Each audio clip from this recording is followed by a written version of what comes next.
여러분은 자식들에게 부모라면 어디까지 해줘야 한다고 생각하시나요? 자식들이 성인이 되어서 독립하면 그만해줘도 된다고 생각하실지도 모르겠지만, 생각보다 많은 부모들이 자식들이 성인이 되어도 많은 도움을 주곤 합니다.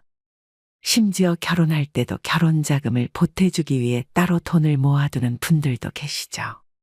물론 자금의 여유가 조금 있다면 자식들을 도와주는 게 큰 문제는 아닐지도 모르겠습니다. 그러나 대부분의 부모님들은 자신의 노후를 생각하지 않고 자식들을 우선시한다는 것이 문제인 것이죠.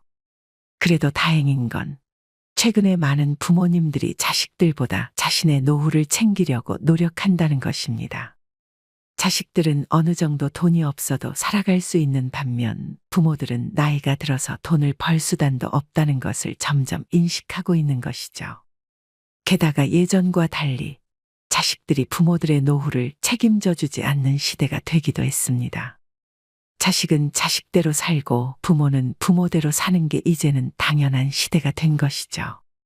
여러분들은 자식들과 부모는 서로 알아서 살아가야 한다는 의견에 어떻게 생각하시나요?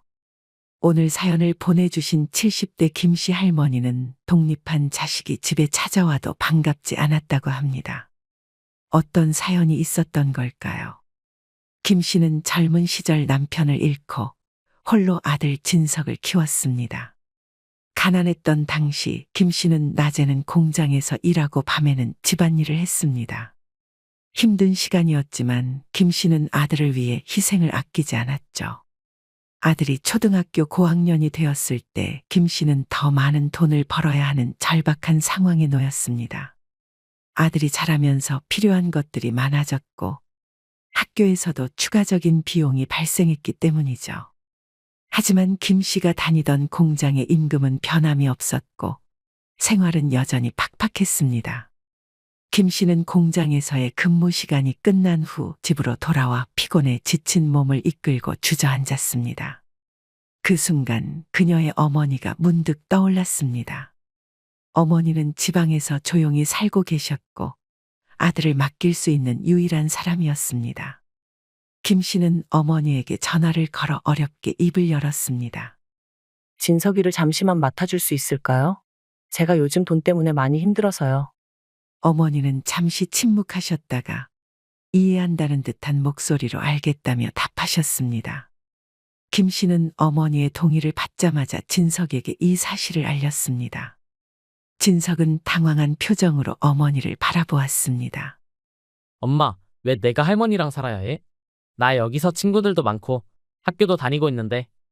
김 씨는 마음이 무거웠지만 아들의 눈을 똑바로 바라보며 설명했습니다. 진석아, 엄마가 더 많은 돈을 벌어야 해서 그래. 할머니 집에 잠시만 있으면 다시 데리고 올게. 너가 잘 있어야 엄마도 힘낼 수 있어. 그렇게 해서 진석은 할머니 집으로 보내졌습니다. 할머니는 진석을 따뜻하게 맞아주었지만 진석은 여전히 어머니의 부재에 대한 불안감과 혼란을 느꼈습니다. 할머니 집에서의 생활은 평온했지만 진석의 마음 한구석에는 어머니에 대한 서운함과 낯설미 자리 잡았습니다. 김 씨는 그 이후로 더욱 열심히 일했습니다. 그녀는 공장 일 외에도 청소와 빨래 같은 부업을 병행하며 돈을 모았습니다. 매일같이 늦은 밤까지 일하며 아들을 다시 데려올 날을 손꼽아 기다렸던 것이죠. 하지만 그 과정에서 김 씨는 진석과의 감정적 거리가 점점 벌어지는 것을 느낄 수밖에 없었습니다. 결국 김 씨는 아들을 다시 집으로 데려왔지만 그 사이 진석은 이미 고등학생이 되어 있었습니다. 어머니와의 어색한 재회는 진석에게 낯설게 다가왔고 사춘기의 반항심이 겹쳐지며 두 사람의 관계는 더욱 어긋나기 시작했습니다. 김 씨는 진석이 반항할 때마다 속이 상했습니다. 한 번은 아들이 엄마가 나를 버리고 할머니 집에 맡겼잖아. 이제 와서 왜 엄마 노릇하려고 해? 라고 외쳤습니다. 그 말에 김 씨는 큰 충격을 받았지만 아무 말도 할 수 없었습니다. 그래도 묵묵히 아들 곁을 지키며 최선을 다해서 양육한 김 씨였습니다. 어느덧 긴 시간이 흘러 진석은 결혼하고 자신의 가정을 꾸렸습니다. 김 씨는 아들의 결혼식을 위해 많은 준비를 했습니다. 결혼식 준비를 하며 김 씨는 진석의 행복을 위해 자신이 할 수 있는 모든 것을 하겠다고 결심했습니다. 김 씨는 평생 모아둔 적금을 깨고 결혼 자금으로 보탤 돈을 마련했습니다. 결혼식 당일 김 씨는 한복을 입고 아들의 행복한 모습을 보며 눈물을 흘렸습니다. 그 눈물 속에는 기쁨과 슬픔 그리고 많은 생각들이 담겨 있었죠. 김 씨는 아들이 독립해서 자신의 가정을 꾸리게 된 것을 자랑스러워했지만 동시에 새로운 부담감을 느낄 수밖에 없었습니다. 결혼식이 끝나고 신혼여행을 떠나기 전 진석과 그의 아내는 김 씨를 찾아왔기 때문이죠. 진석은 어색한 표정으로 어머니를 바라보며 말했습니다. 이번에 신혼여행 가는데 생각보다 축의금이 많이 안 모여서 그러는데 조금만 보태줄 수 있을까? 김 씨는 이미 결혼식 준비로 많은 돈을 썼지만 아들의 부탁을 외면할 수 없었습니다. 그녀는 잠시 생각하다가 방으로 들어가 장롱 깊숙이 숨겨두었던 봉투를 꺼냈습니다. 그 봉투에는 김 씨가 오랫동안 조금씩 모아둔 돈이 들어 있었습니다. 김 씨는 떨리는 손으로 봉투를 건네며 말했습니다. 여기 있다. 이 돈으로 신혼여행 다녀와라. 행복하게 잘 살아야 한다. 결혼한 아들이 마지막으로 도와달라고 부탁한 것이라 생각한 김 씨는 예전에 잘 키워주지 못했던 미안함에 모아두었던 남은 돈마저 아들에게 준 것이었습니다. 그러나 이것은 김 씨만의 큰 착각이었습니다. 진석과 그의 아내가 결혼한 후 얼마 지나지 않아 김 씨는 할머니가 되었습니다. 아들과 며느리에게 손주의 소식을 들었기 때문이었죠. 손주가 태어난 것은 김 씨에게 큰 기쁨이었지만 동시에 새로운 책임감을 느끼게 했습니다. 진석과 며느리는 처음에는 종종 김 씨를 찾아와 손주를 보여주곤 했습니다. 김 씨는 손주의 작은 손과 발을 바라보며 무한한 사랑을 느꼈습니다. 그러나 시간이 흐르면서 진석과 며느리는 점점 더 자주 김 씨에게 손주 돌봄을 부탁하기 시작했습니다. 엄마, 이번 주말에 우리 좀 쉬어야 할 것 같아. 손주 좀 봐줄 수 있지? 진석의 부탁에 김 씨는 언제나 기꺼이 응했습니다. 손주와 시간을 보내는 것은 김 씨에게 큰 기쁨이었기 때문이죠. 그러나 그 시간도 오래가지 못했습니다. 자주 손주를 보기 시작하자 과거에 너무 무리를 했던 탓인지 손목과 다리에 무리가 오기 시작했고 매일같이 업어달라는 손주의 부탁에 허리까지 아프기 시작했습니다. 점점 손주를 돌보는 일이 부담이 되기 시작한 김 씨였죠. 어느 주말 진석과 며느리는 손주를 데리고 김 씨의 집에 찾아왔습니다. 어머니, 저희가 이번 주말에 친구들과 중요한 약속이 있어서요. 지우 좀 부탁드려요. 며느리가 상냥하게 말하며 손주를 김 씨에게 넘겼습니다. 김 씨는 미소 지으며 손주를 받아 안았지만 마음 한구석에서는 피로감이 밀려왔습니다. 손주를 돌보는 동안 김 씨는 끊임없이 움직였기 때문이죠. 손주에게 우유를 먹이고 기저귀를 갈고 낮잠을 재우는 일은 모두 김 씨의 몫이었습니다. 손주가 깨어있을 때는 놀아주고 배고프면 먹여주고 잠이 오면 재워주었습니다. 이렇게 주말이 지나고 나면 김 씨는 지친 몸을 이끌고 침대에 눕곤 했습니다. 김 씨가 힘든 걸 몰랐던 아들과 며느리는 날이 갈수록 자주 김 씨에게 손주를 맡겼습니다. 엄마, 이번 주말에는 시댁에서 다 같이 모이기로 해서요. 손주 좀 봐주실 수 있죠? 진석의 목소리에는 당연하다는 듯한 뉘앙스가 담겨 있었습니다. 김 씨는 한숨을 내쉬며 알았다고 이야기했죠. 그러나 그 한숨이 마음에 들지 않았는지 아들은 짜증이 섞인 목소리로 이야기했습니다. 봐주기 싫으면 말해요. 우리도 억지로 맡아달라고 하고 싶지 않으니까. 그런 게 아니라 너무 힘들어서 그렇지. 내가 언제 안 봐준다고 했니? 앞으로 자주 부탁 안 할 테니까 이번까지만 고생해줘요, 그럼. 갑작스러운 아들의 태도에 당황한 김 씨였지만 내심 힘들었기에 조금은 반가운 말이었습니다. 그리고 이후부터는 손주를 맡아 돌보는 일이 자연스럽게 줄어들었죠. 이제는 조금 편해진 김 씨였지만 아니나 다를까 아들과 며느리에게는 다른 욕심이 있었습니다. 바로 김 씨가 열심히 모은 돈으로 마련한 넓은 집이었죠. 김 씨의 집은 오래되었지만 베란다도 있고 방도 넉넉해서 가족들이 오랫동안 살아온 따뜻한 보금자리처럼 느껴졌습니다. 어느 날 진석과 며느리가 손주를 데리고 김 씨의 집에 왔습니다. 며느리는 집을 둘러보며 감탄하는 듯한 목소리로 말했습니다. 어머니, 이 집이 정말 좋네요? 방도 많고 베란다도 이렇게 넓고요. 우리도 이런 집에 살면 정말 좋을 것 같아요.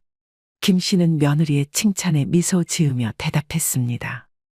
그래, 이 집은 오래됐지만 정이 많이 들었지. 너희도 언젠가 좋은 집에 살게 될 거야. 그러나 며느리는 단순한 바람 이상의 욕심을 드러내고 있었다는 걸 그때까지 김 씨는 모르고 있었습니다. 어느 날 진석과 며느리는 김 씨에게 더 구체적인 제안을 했습니다. 진석은 어머니를 바라보며 말했습니다. 엄마, 우리가 생각해봤는데 이 집을 팔고 더 작은 집으로 이사하시는 게 어떠세요? 그러면 남는 돈으로 더 편하게 지내실 수 있을 거예요. 김 씨는 그 말을 듣고 당황했습니다. 작은 집으로 이사하라고. 이 집은 내가 악착같이 모아서 산 집이야. 여기서 많은 추억이 있어. 그러나 며느리가 옆에서 거들며 말했습니다. 어머니, 작은 집으로 이사하면 관리도 더 쉬워지고 여유 자금도 생기잖아요. 그 돈을 저희에게 조금만 주셔도 저희가 좀 더 안정된 생활을 할 수 있을 것 같아요. 김 씨는 그들의 요구가 너무나도 이기적이라고 느꼈습니다. 내가 그 돈을 너희에게 주라고? 나는 이 집으로 노후에 주택연금이라도 받을 생각이었어. 아들은 말이 끝나기가 무섭게 김 씨에게 이야기했죠. 그거 받아봤자 얼마나 받는다고 그래. 차라리 집을 팔아서 작은 집으로 이사하는 게 낫지. 그리고 그거 집값이 오르면 쳐주지도 않는다잖아. 오히려 손해라니까. 게다가 나중에 우리가 사정이 나아지면 용돈을 줄 텐데 무슨 걱정이야. 가끔가다 손주 돌봐준다고 고맙다며 용돈을 주곤 했지만 그마저도 뜨문뜨문 주었던 아들이었기에 김 씨는 그 말을 절대로 믿지 못했습니다. 너희가 사정이 언제쯤 나아질지 어떻게 알고 내가 집을 팔아? 아무리 그래도 너희가 너무 이기적으로 생각하는 것 같다. 그니까 사정이 나아질 수 있게 집을 팔아서 돈 좀 마련해달라는 거지. 됐다. 그 얘긴 여기서 그만하거라. 더 이상 집 얘기는 하고 싶지 않았던 김 씨였기에 대화를 중단했습니다. 그러나 그날 이후 며느리는 집에 대한 이야기를 자주 꺼내기 시작했습니다. 어머니, 작은 집으로 이사하시면 정말 편하실 거예요. 큰 집 관리하는 것도 힘드시지 않아요? 며느리는 상냥하게 말했지만 이제는 그 말 속에 숨겨진 의도를 느낄 수 있었습니다. 김 씨는 며느리의 말에 점점 더 불편함을 느꼈습니다. 그녀는 자신의 집을 지키고 싶었지만 아들과 며느리의 탐욕스러운 눈빛은 그녀를 불안하게 했죠. 그들은 김 씨의 집을 자신들의 돈으로 만들고자 하는 의도를 점점 더 노골적으로 드러냈습니다. 결국 김 씨는 진석과 며느리에게 최후의 경고를 해야겠다고 결심했습니다. 어느 날 진석과 며느리가 다시 한번 집에 대해 이야기하기 시작했을 때 김 씨는 단호한 목소리로 말했습니다. 이 집은 내 집이고 나는 이 집에서 죽을 때까지 살 거다. 더 이상 이 집에 대해 이야기하지 말아라. 그녀의 목소리에는 결연한 의지가 담겨 있었습니다. 진석은 어머니의 결심을 이해하지 못하고 화를 내며 말했습니다. 엄마, 저희도 생각이 있어서 말씀드리는 거예요. 이렇게 큰 집을 유지하는 게 얼마나 힘든데요? 작은 집으로 이사하면 엄마도 좋고 우리도 조금 도움받으면 좀 좋아요. 아들한테 돈 조금 해주는 게 그렇게 아까워요. 돈이 아깝냐며 이야기하는 아들을 보고 김 씨는 더 이상 참을 수 없었죠. 너는 지금 그걸 말이라고 해. 내가 너희 결혼 자금부터 신혼여행에 갈 때 부족한 비용까지 해주고 심지어 손주도 매일같이 봐줬어. 진석이 너 기죽지 말라고 내가 그렇게 힘들어도 내 모든 걸 다 준 거나 마찬가지라고. 그런데 뭐 아들한테 주는 게 아깝냐고? 나한테 마지막 하나 남은 집까지 뺏으려고 하는 너가 더 나쁜 거 아니냐? 어렸을 때 내가 너를 잠깐 못 돌봐준 것 빼고는 단 한 번도 너한테 못 해준 적도 없어. 해도 정말 너무하는 것 같다. 이제 너희 꼴도 보기 싫으니까 나가. 당장 내 집에서 나가. 이제는 더 이상 나한테 찾아오지 마라. 너희와의 인연은 여기서 끝이다. 그녀는 그렇게 진석과 며느리를 집에서 내쫓았습니다. 진석과 며느리가 떠난 후 김 씨는 조용한 집안에 홀로 남았습니다. 아들에게는 연락이 오긴 했지만 김 씨는 절대로 전화를 받지 않았죠. 그녀는 거실 한가운데에 놓인 빈 의자를 바라보며 깊은 생각에 잠겼습니다. 그 의자는 진석이 어렸을 때부터 앉아있던 자리였습니다. 김 씨는 그 의자를 보며 진석이 어린 시절 뛰어놀던 모습과 함께했던 추억들이 떠올랐습니다. 거실 한편에는 김 씨가 손주와 함께 놀이를 하던 장난감들이 아직 그대로 놓여 있었습니다. 김 씨는 그 장난감들을 하나하나 바라보며 혼자서 흐뭇한 미소를 지어 보였습니다. 하지만 그 미소는 곧 사라지고 빈 의자와 텅 빈 집안이 주는 쓸쓸함이 밀려왔습니다. 김 씨는 한숨을 쉬며 주방으로 향했습니다. 주방 식탁 위에는 진석과 며느리가 마지막으로 다녀간 흔적들이 남아 있었습니다. 김 씨는 식탁 위에 놓인 컵을 집어들고 천천히 손가락으로 그 표면을 문질렀습니다.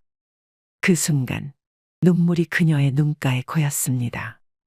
어쩌다 이렇게 됐을까? 김 씨는 혼잣말을 하며 눈물을 훔쳤습니다. 김 씨는 다시 거실로 돌아와 빈 의자에 앉았습니다. 그녀는 그 자리에서 한참 동안 움직이지 않고 창밖을 바라보았습니다.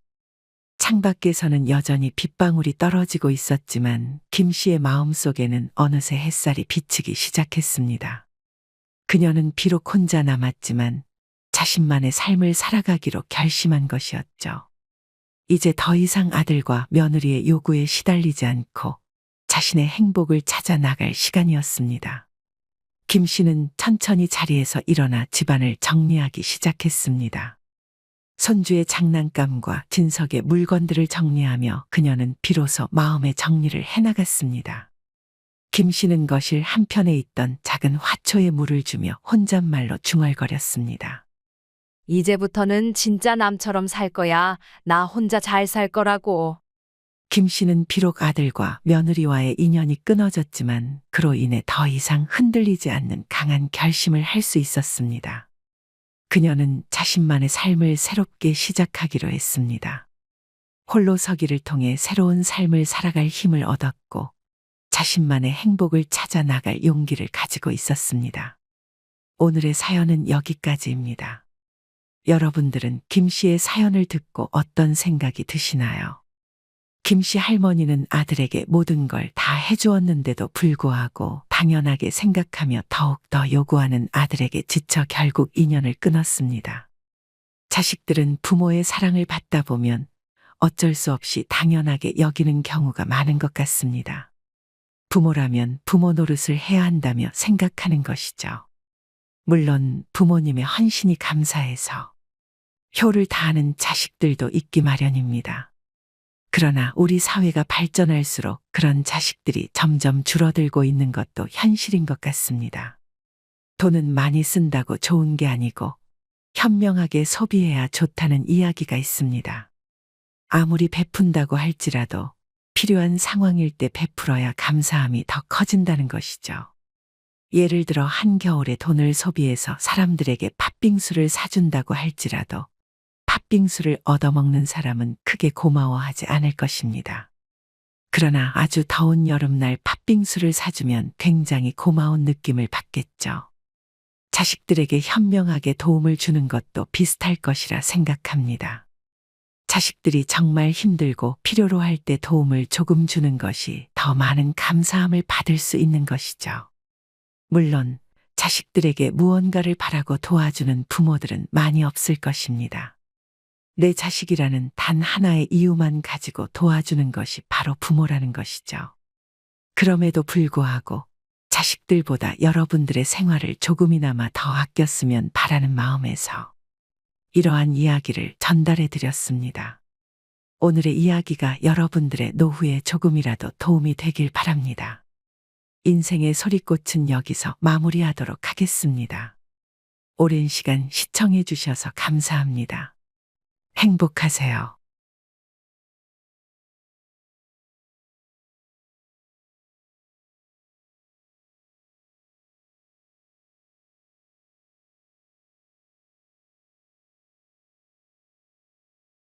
입버릇처럼 돈이 없다며 하소연하는 사람들이 있습니다.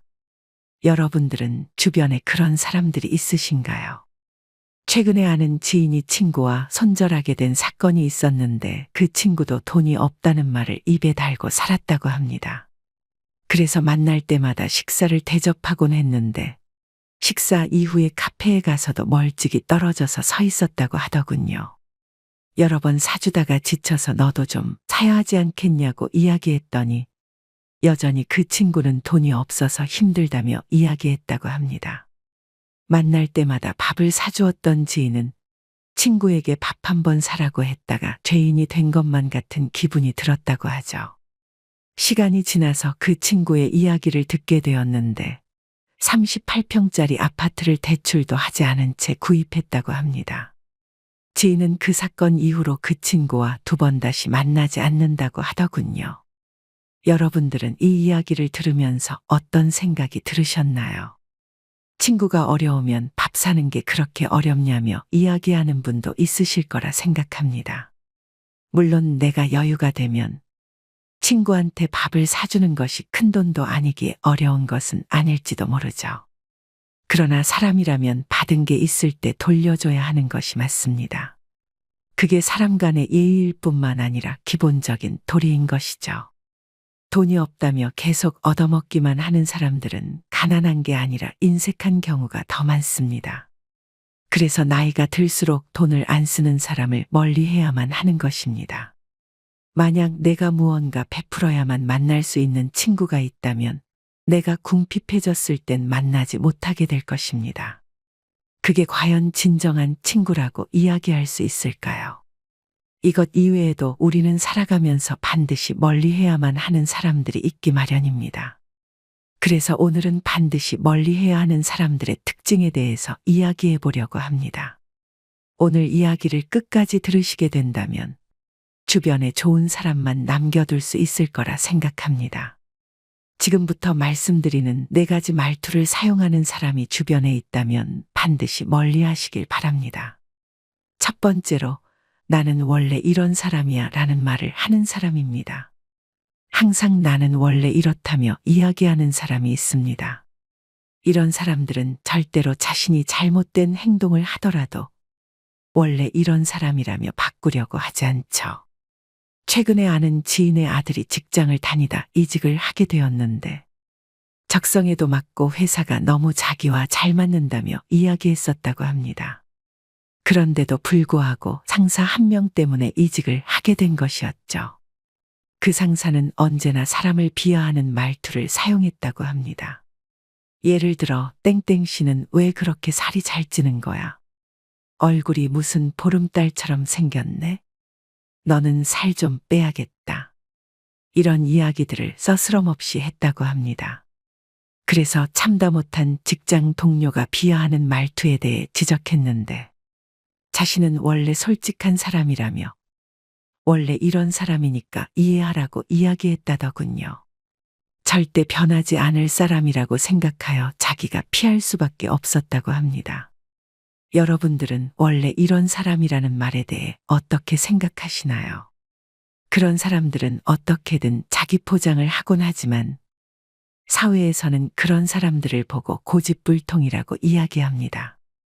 내가 원래 이런 사람이야 라는 말을 하는 사람들은 본인의 단점을 알고 있으면서도 개선의 노력을 안 하는 사람들인 것이죠. 본인의 성격에 문제가 있고 다른 사람에게 상처를 준다는 것을 알면서도 원래 이런 사람이라는 핑계로 본인이 하고 싶은 대로만 행동하는 것입니다. 만약 여러분들의 주변에 원래 이런 사람이라며 행동하는 사람이 있다면 반드시 멀리하세요. 나에게는 도움이 되지도 않는 사람일 뿐만 아니라 오히려 내 감정을 깎아먹는 사람이 될 것입니다. 두 번째로 나이도 비슷한데 나보다 오래 살아본 것처럼 말하는 사람들입니다. 같은 나이인데도 불구하고 나보다 더 오래 살아온 것만 같은 사람들이 있습니다. 내가 무언가 시도하려고만 하면 그건 좋지 않다며 이야기를 하는 것이죠. 이야기를 듣고 있다 보면 내가 하려던 것을 이미 해본 사람처럼 구는 경우가 많습니다. 어떤 분은 은퇴하고 난 이후 건강을 생각해서 헬스를 다니며 운동 한번 해보려고 했더니 주변에 있는 사람들이 뜯어 말렸다고 합니다. 헬스를 하면 근육이 손상된다는 것부터 시작해서 나이가 들면 뼈가 약하기 때문에 좋지 않다고 이야기를 하는 것이었죠.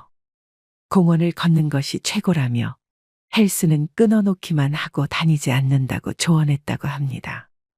헬스를 이미 다녀보고 어딘가 다쳐본 사람처럼 말이죠. 그러나 그 사람은 헬스를 다녀보기는커녕 그저 흘러들은 이야기들만 믿고 조언을 해준 것이었습니다. 여러분들 주변에도 이런 사람들이 있으신가요? 만약 나와 비슷한 나이임에도 불구하고 세상 모든 것들을 통달한 것처럼 이야기하는 사람이 있다면 관계를 다시 한번 생각해 보시는 것이 좋습니다. 나에게는 하등 쓸모가 없는 존재일 가능성이 높기 때문이죠. 그런 사람들의 결말은 언제나 하지 말라는 이야기로 귀결되는 경우가 많습니다.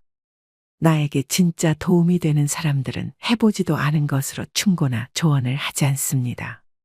그러니 만약 제대로 무언가 해보지도 않은 사람이 나보다 더 많이 산 것처럼 조언하는 경우가 있다면 그 사람을 반드시 조심하시는 것이 좋을 것입니다.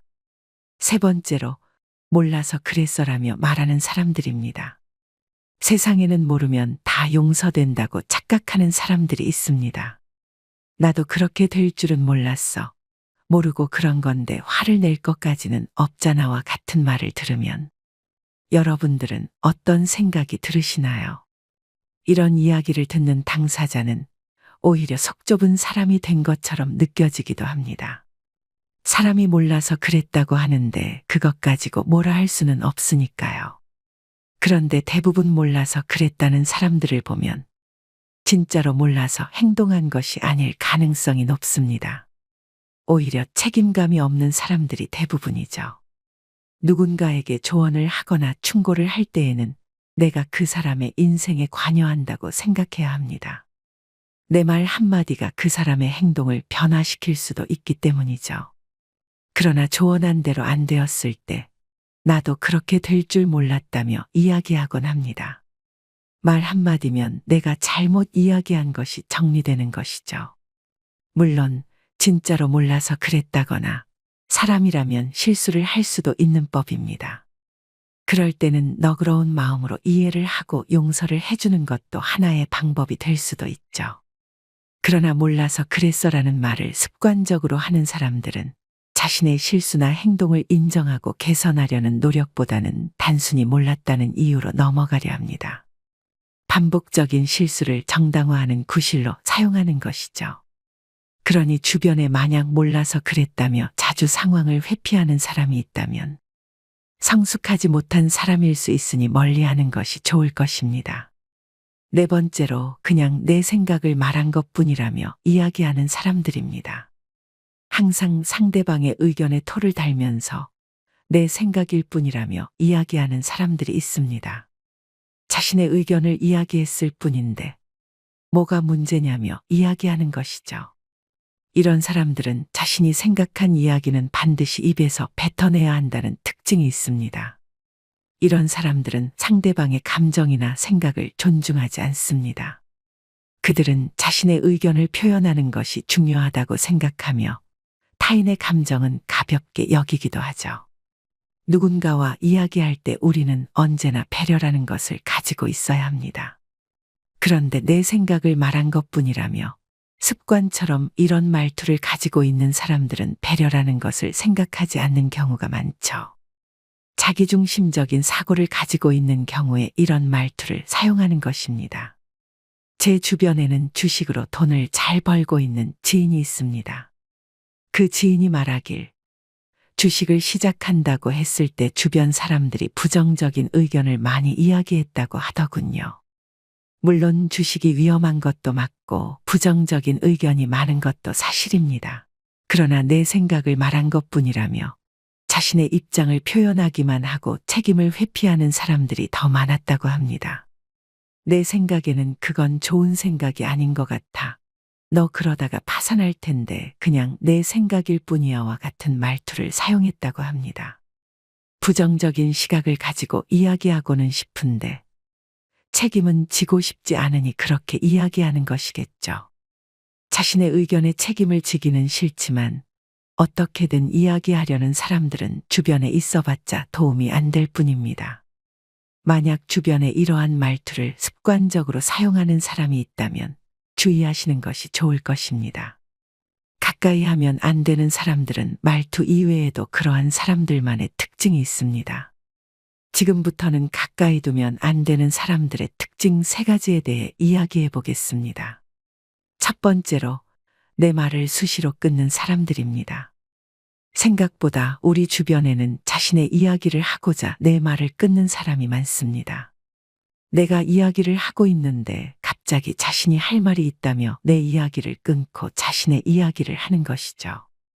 만약 회사를 다니는데 상급자가 이야기하고 있다면 과연 그 사람은 말을 끊을 수 있었을까요? 절대로 끊지 못했을 가능성이 높을 것입니다.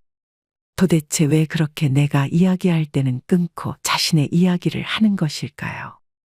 이런 사람들 대부분은 내가 말하는 게 중요하지 않다고 생각하기 때문일 가능성이 높습니다. 내가 이야기하는 것이 자신의 의견과 반대되거나 별로 중요하다고 생각하지 않는다면 끊어버리는 것이죠. 이런 사람들은 상대방에 대한 배려가 없을 가능성이 매우 높습니다. 우리라고 상대방의 말을 끊지 못해서 안 끊는 건 아니지 않나요? 그저 상대방의 이야기를 들어주고 존중하기 때문에 끊지 않는 것입니다. 여러분들도 그렇게 생각하지 않으신가요? 그렇기 때문에 내 말을 수시로 끊는 사람들을 멀리할 필요가 있는 것입니다. 만약 주변에 내 말이 끝나지도 않았는데 자기 이야기를 하려고 하는 사람이 있다면 불쾌감을 드러내고 그러지 말라고 이야기해 보세요. 그럼에도 불구하고 고쳐지지 않는 사람이 있다면 고집도 세고 주장도 강하며 배려도 없는 사람이라 생각하시고 당장 끊어내시고 나에게 이로운 사람만 옆에 남겨두시길 바랍니다. 두 번째로, 약속을 수시로 어기는 사람입니다. 시간 약속을 중요하게 생각하지 않는 사람들이 있습니다. 점심 식사를 위해 12시에 약속을 잡았는데 30분 일찍 나오는 사람이 있는 반면 약속 시간보다 30분 늦게 나오는 사람도 있죠. 약속 시간을 지키지 않는 사람들은 나와의 관계를 소중하게 생각하지 않을 가능성이 높습니다. 만약 10분만 늦어도 3만 원 손해를 본다고 한다면 그 사람이 과연 약속 시간에 늦는 경우가 생길까요? 장담하건대 평소보다 일찍 나오거나 약속 시간에 절대 늦게 나오지 않을 것입니다. 물론 가끔 실수로 인해 약속을 지키지 못하거나 사정이 있어 약속을 지키지 못하는 경우에는 당연하게 이해해 줄 수 있을 것입니다. 상대방을 배려하는 마음이 있다면 충분히 이해할 수 있는 것이죠. 그러나 약속을 수시로 어기는 사람들은 오히려 나에 대한 배려가 없을 가능성이 높습니다. 이미 그렇게 습관이 자리 잡게 된 것이죠.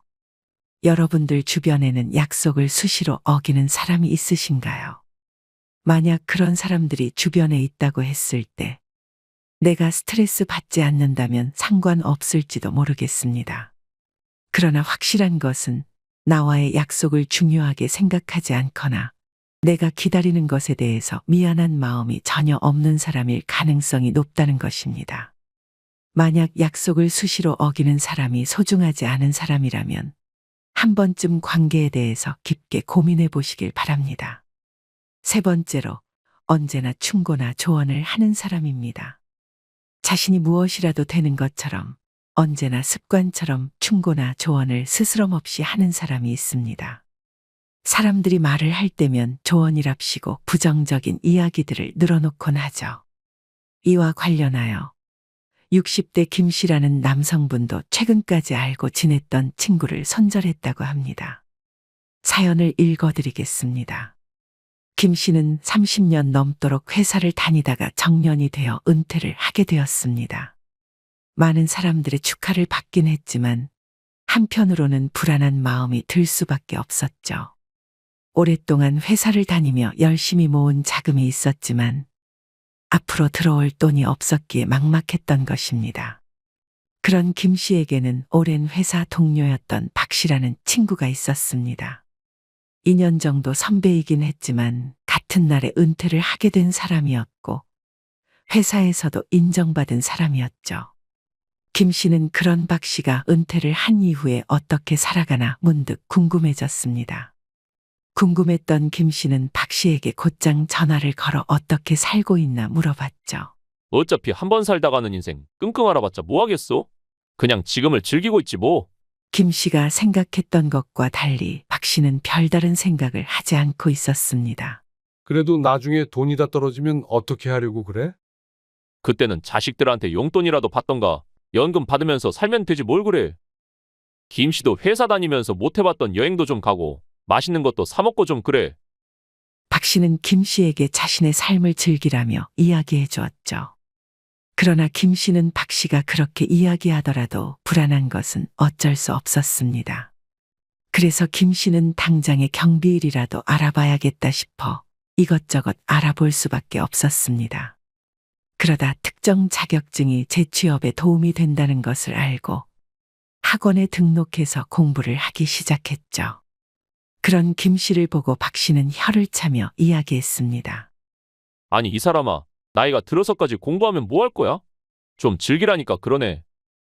그래도 내가 언제까지 살지도 모르는데 미리 준비해두면 좋지 않겠어? 답답한 사람아, 그럼 그때 가서 또 일을 찾으면 되는 거 아니겠어? 요즘은 세상이 잘 되어 있어서 굶어 죽을 일도 없어. 그리고 그 자격증 같은 거 하등 쓸모도 없다고 돈으로 학원 배불러 주는 거밖에 더 되겠어. 그러나 김 씨는 박 씨의 조언을 듣지 않았습니다. 불안한 미래를 걱정하는 것보다는 미리 준비하는 것이 도움이 될 거라 생각했기 때문이죠. 사람이라는 건 말이야, 휴식도 필요한 법이야.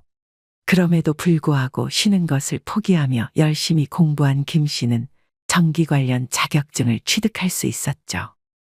그리고 나서는 곧바로 아파트 경비로 취직하여 다시 돈을 벌기 시작했습니다. 그런 김 씨를 보고 박 씨는 안타까운 목소리로 이야기했죠. 나중에 조금이라도 쉴 걸 그랬네 하며 후회할 거야. 경비도 주 4일만 일하면 되는 거라서 쉴 때 놀러 가면 되니까 괜찮아. 김 씨는 은퇴 후 이른 나이에 새롭게 직업을 구했기 때문에 괜찮은 자리를 구할 수 있었죠. 김 씨는 경비 일을 한 지 2달 정도가 되자 몸이 많이 노쇠했다는 걸 느낄 수 있었습니다.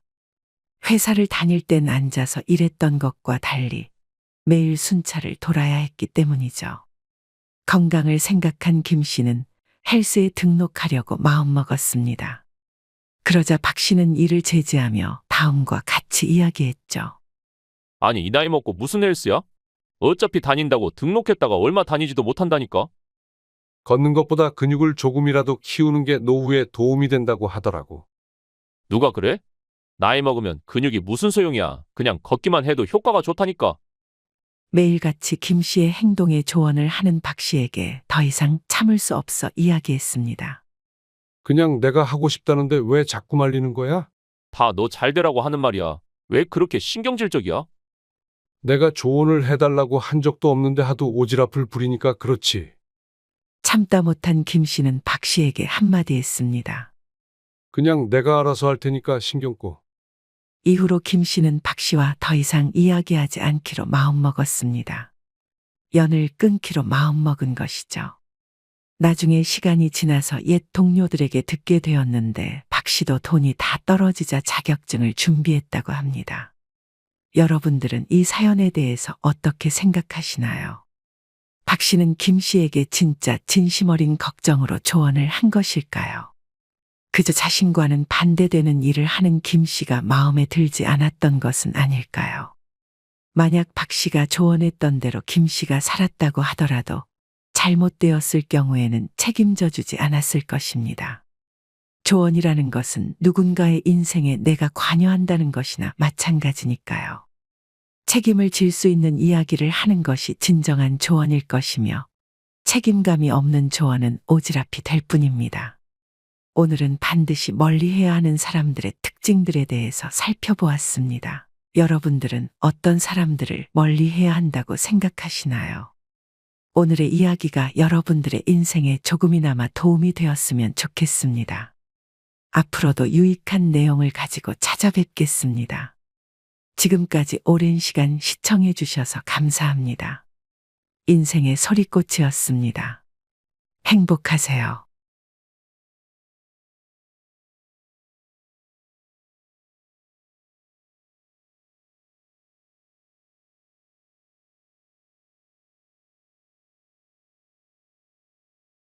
여러분들은 마지막 거처에 대해서 신중히 고려하고 계신가요? 60대가 넘어가면 많은 분들이 누구나 한 번쯤 마지막 거처에 대해서 생각해 보곤 합니다. 물론 100세 시대의 은퇴 설계라고 한다면 아직까지 많은 사람들이 재정적인 준비부터 생각하곤 하죠.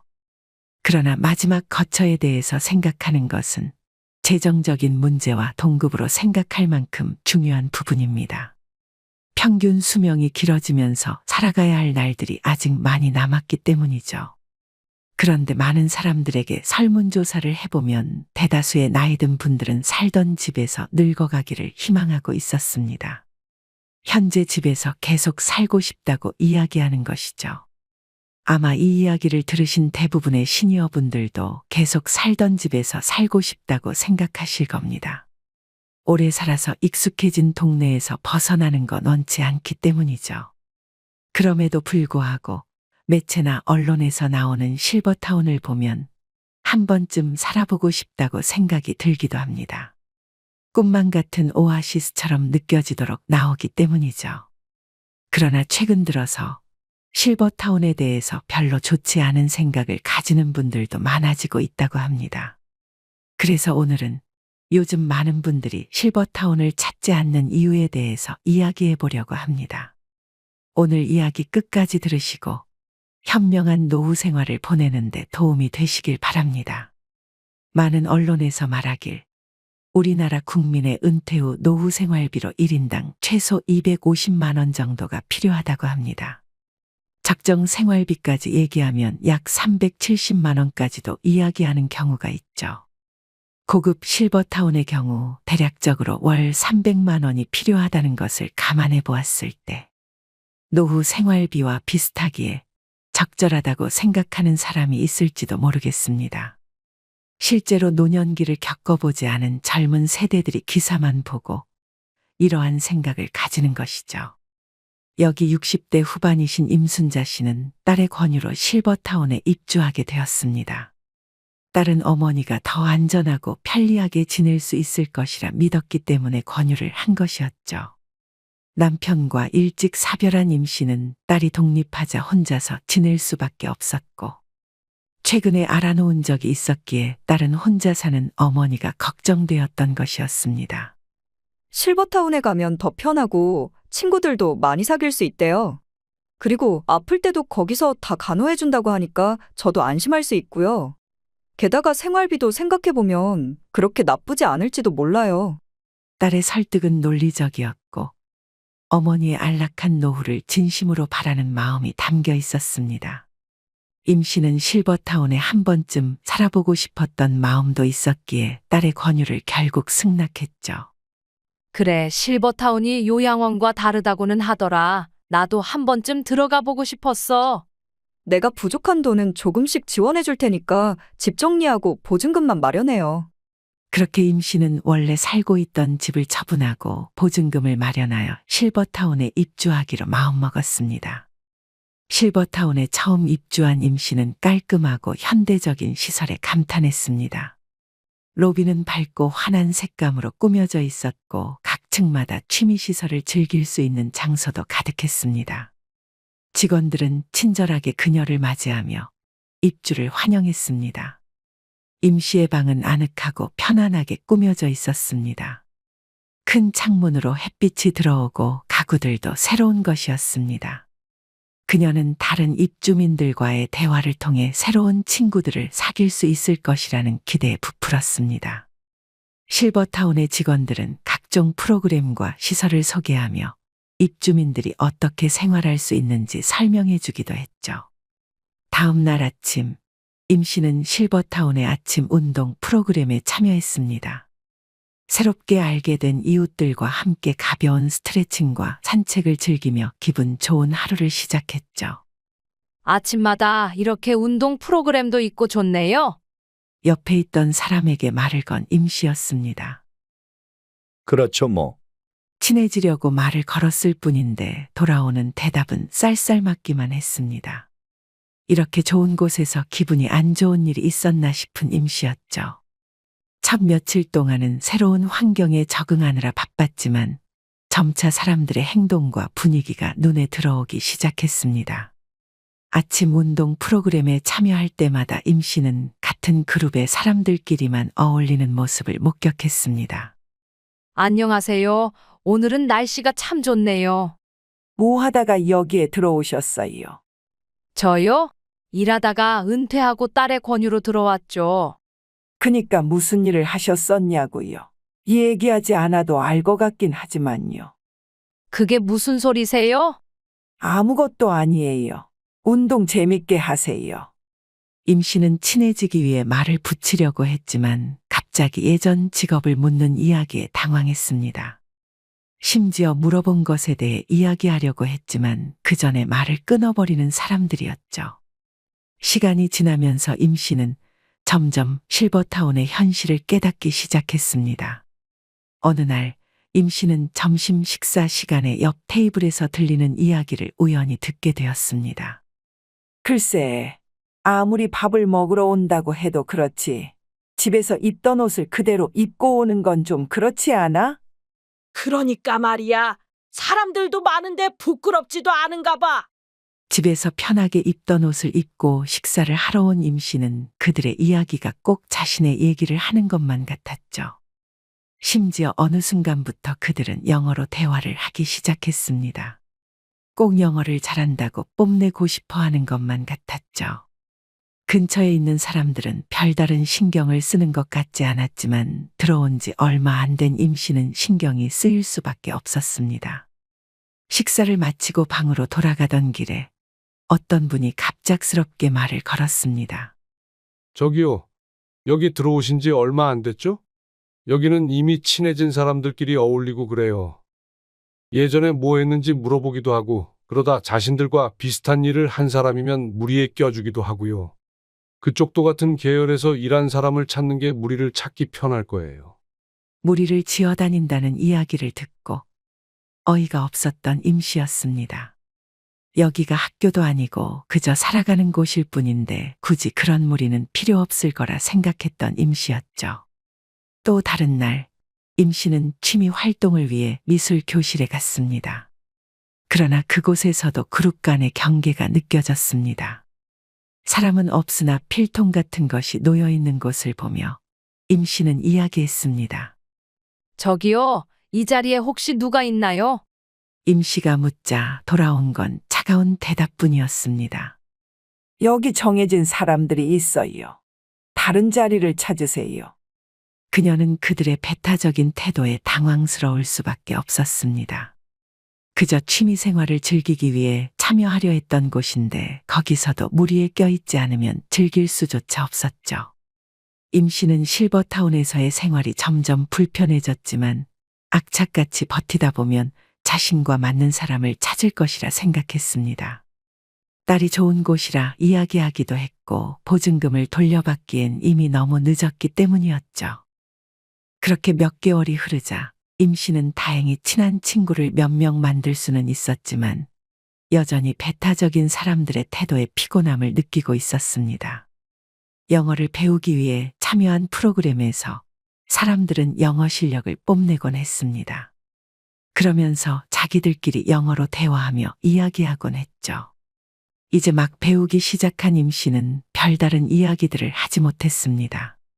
그러다 보니 앞에서 가르쳐주는 분이 무언가를 물어볼 때도 자신감 있게 이야기하지 못했죠. 처음에는 누구나 어려운 법이에요. 여기 누가 뭐라 할 사람도 없으니까 자신감 있게 얘기해보세요. 임 씨는 용기를 내서 영어로 하루 동안 있었던 일에 대해 이야기했습니다. 잘하셨어요. 아주 훌륭한데요. 조금만 더 배우시면 금방 늘으실 거예요. 칭찬을 받은 임 씨는 기쁜 행복을 누릴 수 있었죠. 영어 시간이 끝나고 밥을 먹으러 간 임 씨는 같이 영어 수업을 들었던 사람들과 밥을 먹게 되었습니다. 그들은 영어로 대화를 하기 시작했죠. 임 씨도 거기에 끼어들고 싶어 짧은 단어로 얘기하기 시작했습니다. 그러나 한 사람이 곧바로 제지하며 다음과 같이 이야기했죠. 저기, 영어가 너무 틀려서 듣기가 좀 거북하네요.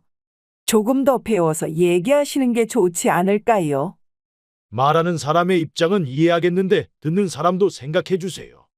나쁘끄러워진 임 씨는 곧바로 그 자리에서 일어나 방으로 돌아갔습니다. 실버타운의 실세인 사람들로부터 간접적인 압박을 받기 시작하면서 임 씨는 더 이상 이곳에서 행복할 수 없다는 생각이 들었습니다. 이러한 와중에 딸이 어머니를 찾아왔습니다. 엄마 잘 지내고 있었죠? 살만한 것 같아요? 생각보다 나쁘진 않은데. 임 씨는 처음엔 괜찮다고 했지만 딸은 어머니의 얼굴에 어두운 그림자가 드리워진 것을 눈치챘습니다. 엄마, 뭐 힘든 거 있어요? 딸이 진지하게 묻자 임 씨는 결국 마음을 열고 실버타운에서의 생활에 대해 이야기했습니다. 딸은 어머니의 이야기를 들으며 실버타운이 자신이 생각했던 곳과는 너무 다르다는 것을 깨달았습니다. 아니, 뭐 그런 사람들이 다 있어? 그 사람들 지금 어디 있어요? 얘야, 그러지 말거라. 그러면 내가 여기서 어떻게 생활하니? 지금 그런 말이 나와요? 지금 당장 가요.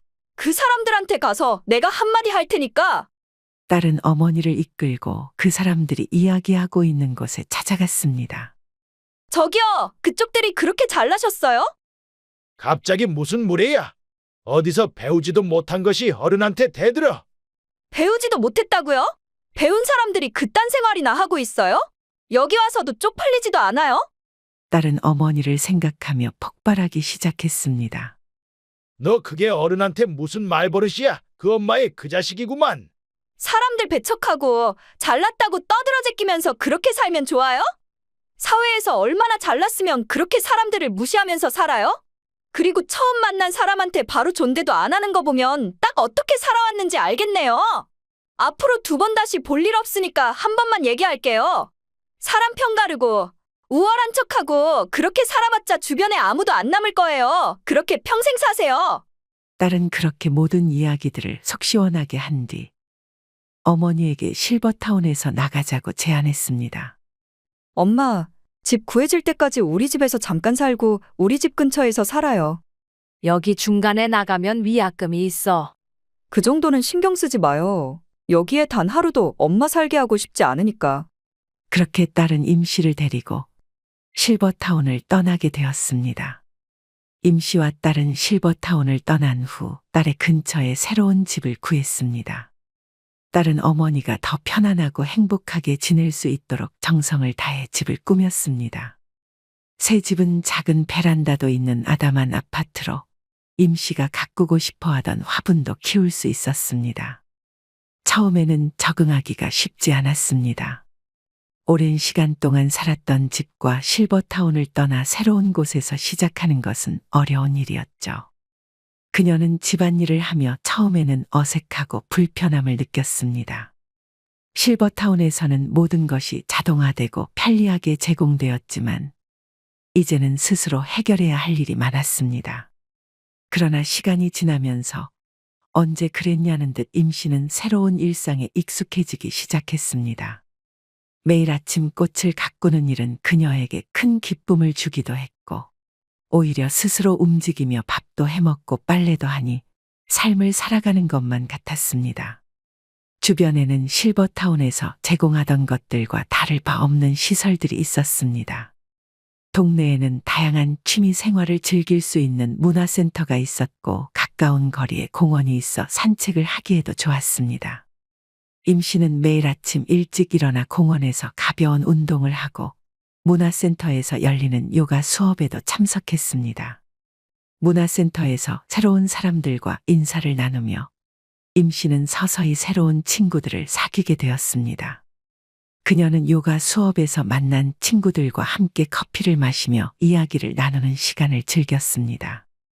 그곳에서는 실버타운에서와 달리 사람을 배척하려는 행동도 없었죠. 게다가 임 씨는 딸과 함께하는 시간도 늘어나게 되었습니다. 딸은 어머니가 가까이 살게 되면서 더 자주 찾아와 함께 시간을 보냈기 때문이죠. 주말이면 딸과 손주들이 찾아와 함께 식사를 하며 가족의 소중함을 느낄 수 있었습니다. 엄마, 요즘 건강은 어떠세요? 집은 불편한 점 없어요? 딸의 걱정 어린 질문에 임 씨는 웃으며 대답했습니다. 괜찮아. 예전에 살던 곳보다 여기가 더 좋아. 너가 자주 와서 더 좋고. 딸의 집 근처에는 병원과 약국도 가까워서 필요할 때마다 쉽게 이용할 수 있었습니다. 임 씨는 실버타운에서 느꼈던 스트레스와 불편함이 점차 사라졌습니다. 그녀는 실버타운에서의 생활과 달리 지금의 생활이 훨씬 편안하고 행복하다는 것을 깨달았습니다. 여러분들은 임 씨의 이야기를 어떻게 들으셨나요?